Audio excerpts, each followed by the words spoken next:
Hi, good morning.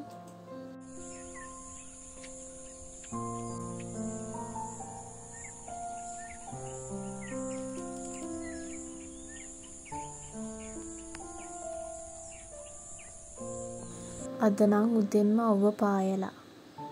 ඒ නිසාද කට්ටියම පොඩ්ඩක් වත්තට ආවා. අද අපේ ඉඩමේ දළු කඩන දවසක්. වහින්න කලින් ඉක්මනට තාත්තා ඇවිත් දළු ටික කඩාගත්තා. මුලින්ම දෙයක් කියන්න ඕනේ අපේ channel එකට ගොඩක් අය අලුතින් එකතු වෙලා තිබ්බා. අපිව subscribe කරලා තිබ්බා. ඒ හැම දිනාටම thank you කියනවා. හැමෝම ආදරෙන් පිළිගන්නවා අපේ channel එකට. මේ දවස් ටිකේම වැස්ස නිසා ඉඩමට යන්න බැරි වුණා කාලෙකින්. ඒ නිසා හස්බන්ඩ් අද ගියා ඉඩමට වැඩිච්ච පෝල් පුවක් එහෙම අහුලගෙන එන්න.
දැන් නම් ඉතින් අහස කළු කරලා. අද දවල්ට උයන්න මම කතුරු මුරුංග කොළ ටිකකුත් හස්බන්ඩ්ට කියලා කඩාගත්තා. කොහොමත් වැස්ස කාලෙට බිම හැදෙන පලා වර්ග වලට වැඩිය මේවනේ කන්න කියන්නේ.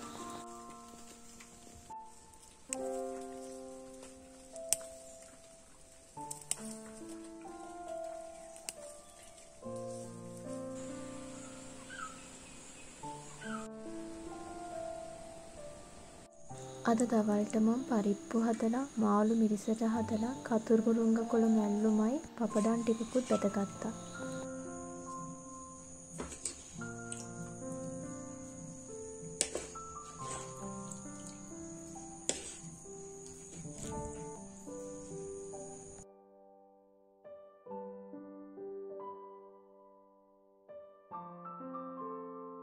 දවල්ට කාලම මම මේ මගේ වැඩේ පටන් ගන්න හදන්නේ.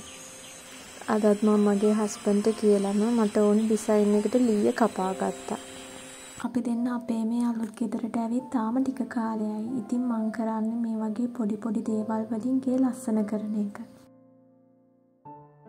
මේ වගේ ලී වලින් පොඩි ගෙයක් විදියට හදලා ඊට පස්සේ ඒකේ හෝම් ස්වීට් හෝම් කියලා ගහන්න තමයි මං හිතුවේ.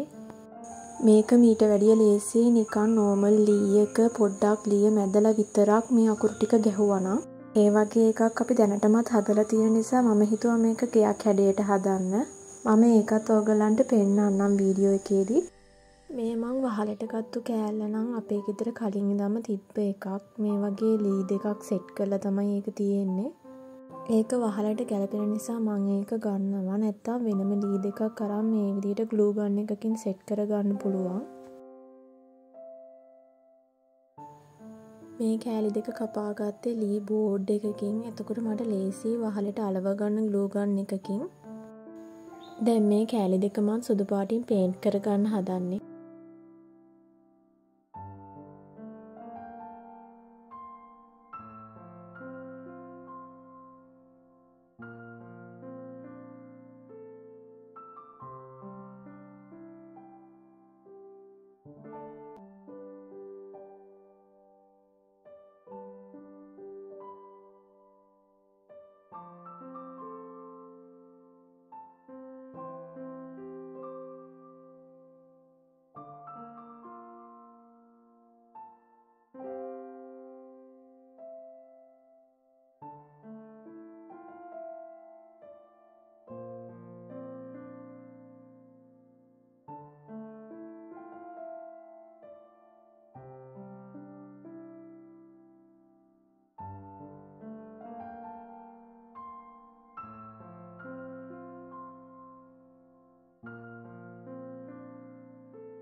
දැන් මම මේ අනිත් පැත්තේ ලීයත් පේන්ට් කරගන්නවා.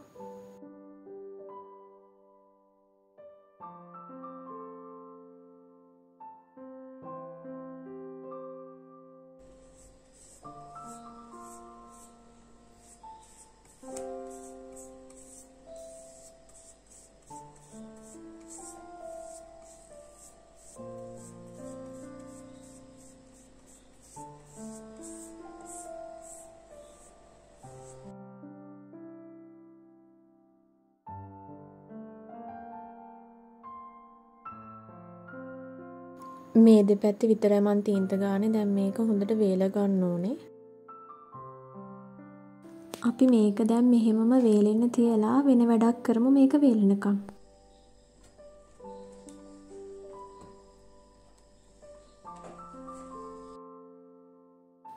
මෙන්න මේක ටේබල් කැලෙන්ඩර් එකක්. මේක අපි ෆොටෝ ෆ්‍රේම් එකක් විදියට හදලා තිබ්බේ. ඒත් ඒක මගේ අතින් වැටලා කැඩුනා. දැන් මම මේ හදන්නේ මේ ග්ලූ ගන් එකෙන් ඒක පොඩ්ඩක් අලව ගන්න ආයෙත්. මේ තියෙන්නේ මම මේකේ අලවලා තිබ්බ හાર્ට් එකක්. මේක හැදුවේ ලී වලින් හાર્ට් එකක් ෂේප් එකට කපාගෙන ඊට පස්සේ ඒක වටේට ඇන ගහලා හાર્ට් එකක් විදිහට වූල් වලින් ඒ ඇන යා කරලා හදලා තියෙන්නේ.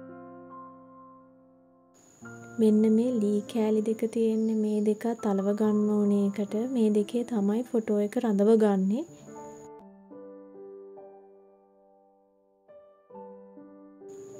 මේ දෙකේ මේ විදිහට හිටසක් තියෙන්නේ දෙපැත්තෙන් ෆොටෝ එක රඳව ගන්න. දැන් මේ දෙකත් මම ග්ලූ ගන් එකෙන් අලව ගන්නවා.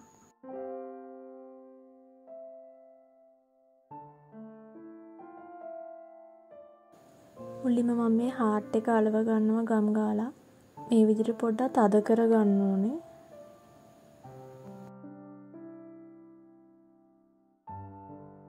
මම ඔක්කොම කෑලි ටික අලවගෙන මේකට ෆොටෝ එකකුත් දාගත්තා.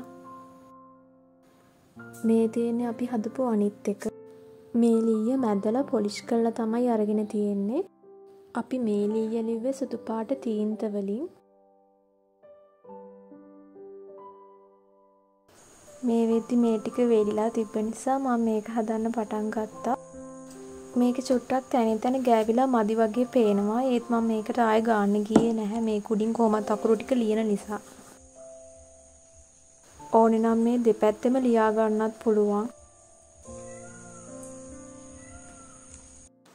මම මේ පොඩ්ඩක් ලියලිය පුරුදු වෙනවා එකපාර ලියන්න කලින්. මම මේකේ අකුරු ටික ලියන්න හදන්නේ මෙන්න මේ පෑනෙන්. මේක පර්මනන්ට් මාක් එකක් නෙවෙයි. ඒ වුණාට මේකේ වීදුරු වල ලී මතු පිටවල් වල ලියන්න පුළුවන් ඕන එකක. මේක ගෙන්න ගත්තේ මම ඔන්ලයින් පේජ් එකකින් පොඩි ගාණයි වුණේ. ලියන්න කලින් පොඩ්ඩක් මේක මේ විදිහට ෂේක් කරන්න ඕනේ.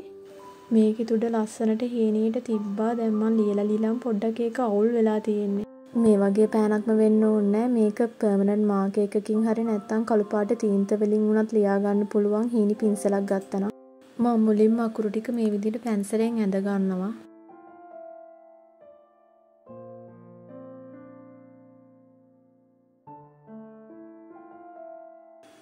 දැන් මම පෑනෙන් ලියා ගන්නවා. මේකේ තුඩ මහත නිසා චුට්ටක් පරිස්සමෙන් කරන්න ඕනේ ඒක.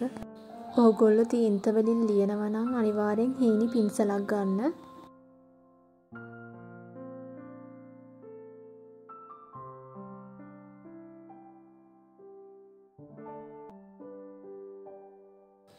මං ඕන තරම් ඔන්ලයින් පේජ් වල දැකලා තියෙනවා මේ වගේ ඒවා විකුණන්න තියෙනවා. ඒවා ටිකක් ගණන්. මේ වගේ ගෙදර තියෙන අයින් කරන ලී වලින් කපලා අරගෙන මේ විදිහට ගෙදරදීම කරගන්න පුළුවන් ලස්සනට Taman කැමති විදිහට.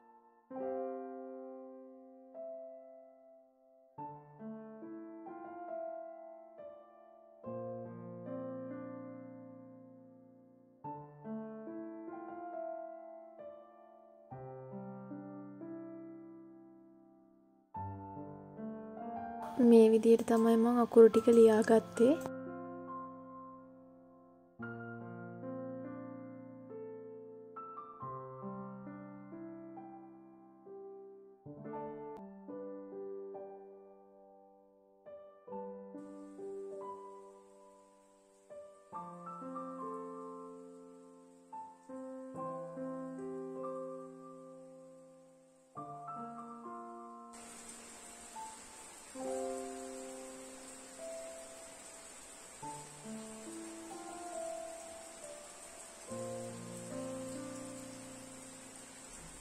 මම මේ විදිහට දෙපැත්තම ලියාගත්තා. මල් ළඟ දුඹුරු පාට පේන්නේ නැති නිසා මේ විදිහට චෝක් කෑල්ලකින් වහලේ පොඩ්ඩක් දුඹුරු පාට ගාගත්තා. දැන් තියෙන අන්තිම ස්ටෙප් එක මේ දෙක හොඳට ග්ලූ ගන් එකෙන් සෙට් කරගන්න ඕනේ.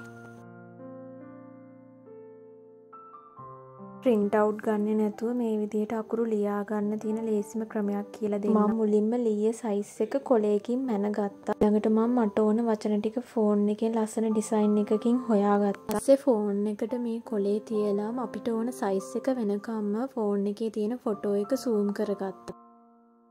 ඒ විදිහට ඩිසයින් එක තියෙන ෆොටෝ එක zoom කරගෙන හිමීට කොලේ තියාගෙන ඒක ට්‍රේස් කරගන්න ඕනේ පැන්සලකින්. ඊට පස්සේ කොලේ මේ ලීය උඩින් තියලා තදින් පෑනෙන් ඇඳ ගන්න ඕනේ. ඇඳගත්තාම මේ පාරේ හිටිනවනේ ලීයේ. ඊට උඩින් මේ පෑනෙන් ඇඳ ගන්න පුළුවන්. අකුරු මේ විදිහට ලියලා හුරුවක් තියෙනවා නම් මම මේ කරන විදිහට නිකම්ම පෑනෙන් ලියා ගන්න පුළුවන් අපිට ලීයේ.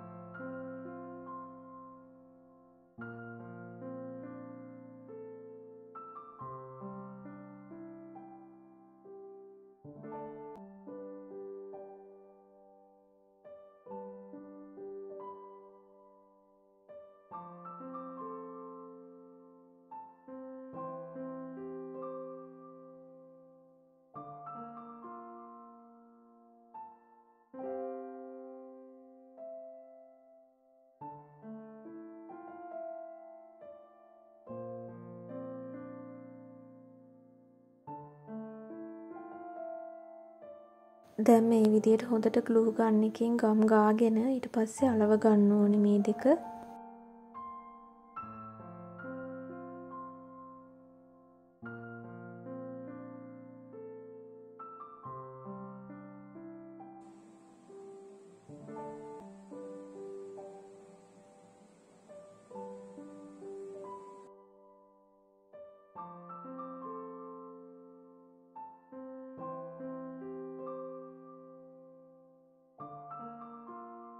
දැන් අනිත් පැත්තත් අලව ගන්නවා මං.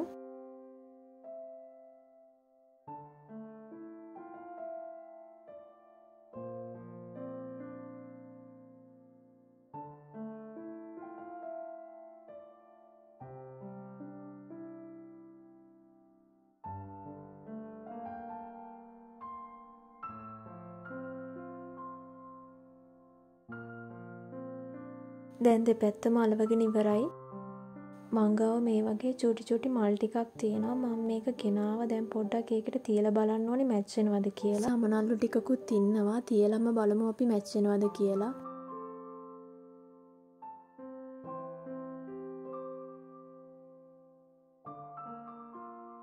මේකේ පාළු ගතිය යන තව පොඩ්ඩක් ලස්සන කරගන්න මට ඕන උනේ. මං ඒත් හිතුවා මල් අලවන්නේ නැහැ. සමනලෙක් විතරක් අලවනවා කියලා.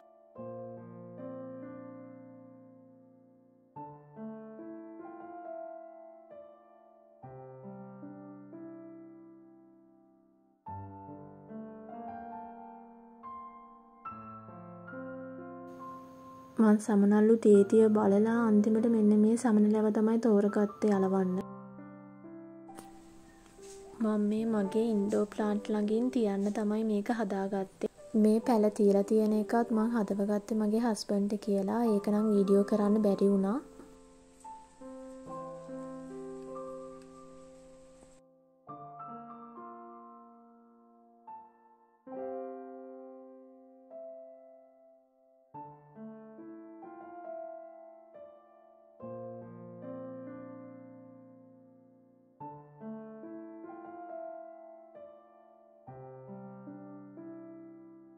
මේක මේ විදිහට ගේ ඇතුලේ තියාගන්නත් පුළුවන් ඉන්ඩෝ ප්ලාන්ට්ස් එක්ක. නැත්තම් මේ විදිහට වැරන්ඩා එක ලස්සන කරගන්න තියාගන්නත් පුළුවන්.